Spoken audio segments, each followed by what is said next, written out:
हमारे साथ दीपक sir doctor Narottam Mishra साहब भी जुड़ चुके हैं, बीजेपी के नेता, बड़े नेता मध्य प्रदेश के। नरोत्तम जी, जो हमारे पास इस वक्त आंकड़े हैं जो हम दिखा रहे हैं दर्शकों को, 292 सीटों पर रुझान सामने आ चुके हैं। टीएमसी 175 पर और बीजेपी 112 पर, 60 से ज्यादा सीटों का अंतर है। चुनाव आयोग की जो वेबसाइट है उसके मुताबिक 180 सीटों पर, लगभग 160 सीटों पर, माफ कीजिएगा, टीएमसी आगे चल रही है और बीजेपी है लगभग 80 सीटों पर। दुगने का अंतर है चुनाव आयोग की वेबसाइट में बीजेपी और टीएमसी के बीच। कहां कमी रह गई आपके मुताबिक? कमी रह गई होती तो हम 3 सीट से 100 के ऊपर जा रहे हैं। कमी अगर रह गई होती तो कैसे होती? 125% वोट की वृद्धि है हमारी।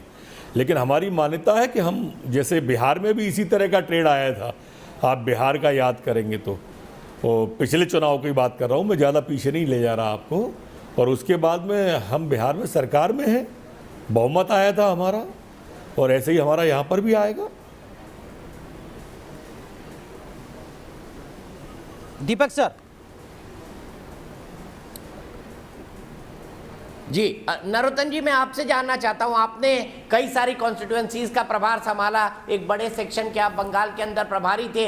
अगर 175 का परिणाम आता है टीएमसी के फेवर में और टीएमसी सरकार बनाती है, तो आपके हिसाब से गलती कहां से हुई? क्योंकि बीजेपी का नारा था अब की बार 200 पार, और भारतीय जनता पार्टी का वोट परसेंटेज लगभग 41% था 2019 के लोकसभा चुनाव को ध्यान में रखते हुए। ऐसे में तो आप बहुत ज्यादा परसेंटेज गिरेंगे अगर ये नतीजे सामने आते हैं। तो आपके हिसाब से शुरुआती अगर विश्लेषण की बात की जाए तो गलती कहां से हुई आप लोगों से?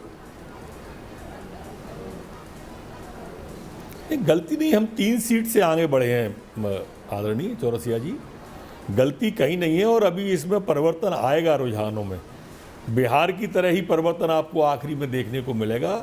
हम नीचे तक गए हैं, ग्रॉस रूट पे गए, हम आपको विश्वास दिला रहे हैं कि इसमें थोड़ा अंतर आएगा। अभी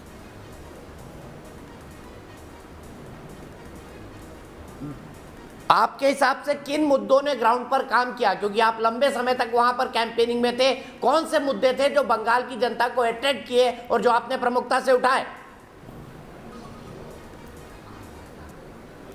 विकास था मूल मुद्दा, तो बेरोजगारी था दूसरा मुद्दा, तीसरा मुद्दा ये तुष्टीकरण की नीति थी। ये 3-4 मुद्दे वहां जो आकर्षित कर रहे थे।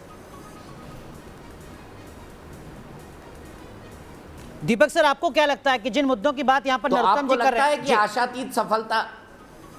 जी दीपक सर, करें अपना सवाल।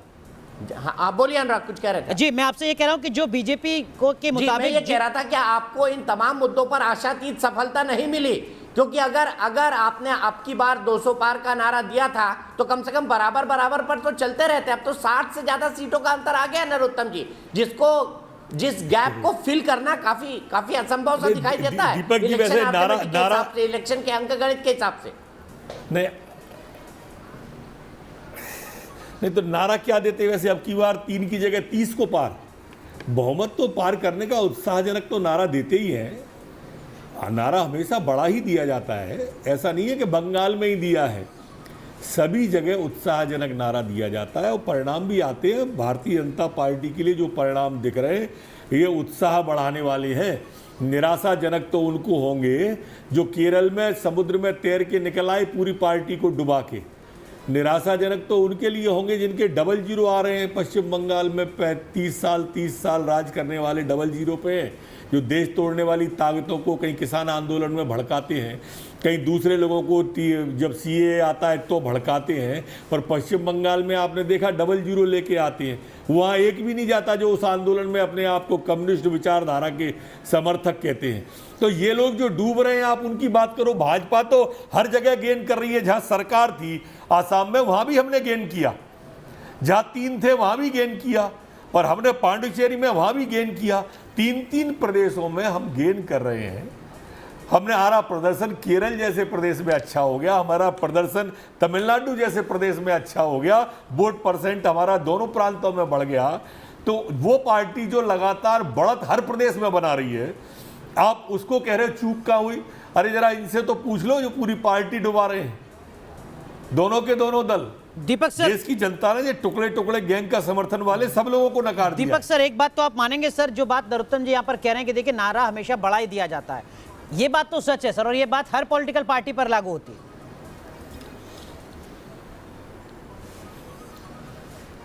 नहीं, नारा बड़ा दिया जाता है, लेकिन नारा 200 का अगर आप दे रहे हैं तो क्या आप 150 भी नहीं पहुंचेंगे? ये सबसे बड़ा सवाल है। और इसी सवाल पर मैं आपसे ये समझना चाहूंगा कि नरोत्तम मिश्रा जी, आप लगातार वहां पर चुनाव के अंदर मौजूद रहे, आप वहां पर स्ट्रैटेजी बनाते रहे आधी से ज्यादा सीटों की। मैं आपसे ये समझना चाहूंगा कि आखिरी के 3 दौर भारतीय जनता पार्टी के लिए नुकसानदेह साबित हुए, क्योंकि कोविड आ गया था, आप ढंग से कैंपेन नहीं कर पाए, पॉलिटिकल पार्टीज ने आपके खिलाफ माहौल बनाना शुरू किया। वही 3 फेजेस आपके लिए डिफाइनिंग फैक्टर हो गए, जिसके चलते आपको ये परिणाम देखने को मिल रहा है, वरना शायद परिणाम कुछ दूसरे होते। हाँ, मेरी मान्यता व्यक्तिगत तो यही है कि आखिरी के 2-3 दौरों में हमको नुकसान हुआ है।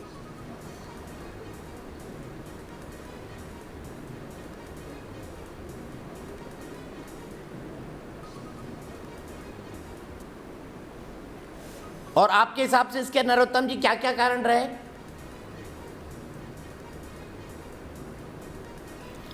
उसमें कारण मेरे को तो ये कोरोना का कारण भी एक दिखता है कि हमारा मतदाता मतदान करने के लिए उतना नहीं निकला। आखिरी दौर के मतदान में जो कलकत्ता का मतदान है और दूसरा मतदान है, वो आप देखेंगे हमारा मतदाता मतदान के लिए, खासकर हमारी बहन बेटी, उतना मतदान को नहीं निकली जितना उसे निकलना चाहिए था।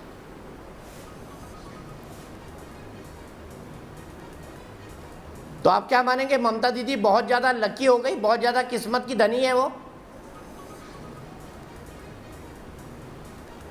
अभी अगर परिणाम ऐसा आता है तो मैं तो लक मानूंगा, जनता ने नहीं जिताया उन्हें। अगर परिणाम जैसा दिखा रहे हैं अभी रुझान ऐसा आता है तो मैं ये मानूंगा कि जनता ने नहीं जिताया, कोरोना ने थोड़ा उनको मदद कर दी। कोरोना की जीत होगी, ममता की जीत नहीं होगी।